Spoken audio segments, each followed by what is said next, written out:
人生下半場不是變超人，而是終於好好成為自己。有人話人生有一段最關鍵嘅10年，唔係為咗拼命更快更猛，而係開始懂得乜嘢應該留低，乜嘢可以放下。一、健康係中年最重要嘅基本盤，唔好再用忙碌當藉口。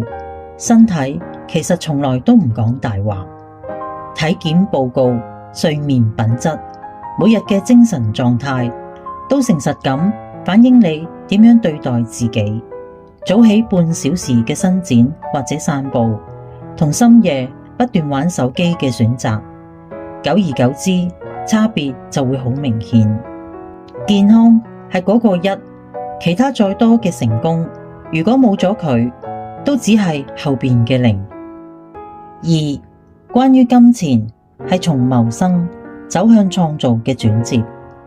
一日8小時確保生活，下班之後嘅時間決定未來。呢10年，請你好好為自己培養，即使唔依賴平台，亦能夠站得住腳下嘅能力。有一份副業，有一項專長，有一個長期嘅投資，唔係為咗炫耀，而係為咗讓自己喺選擇人生嘅時候多一啲底氣。3、關係係一場減法嘅修行，慢慢遠離嗰啲消耗你嘅人，亦都放下一定要改變別人嘅執念。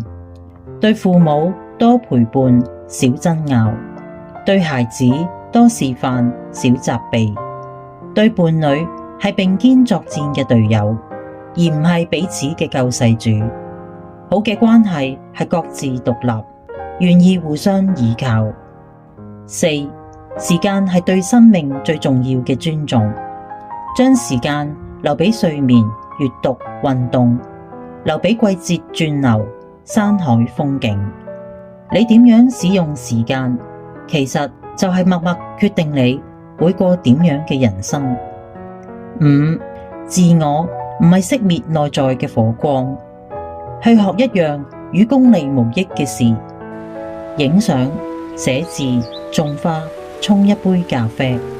喺創造美好嘅過程裏面，你會重新睇到嗰個眼神發亮嘅自己。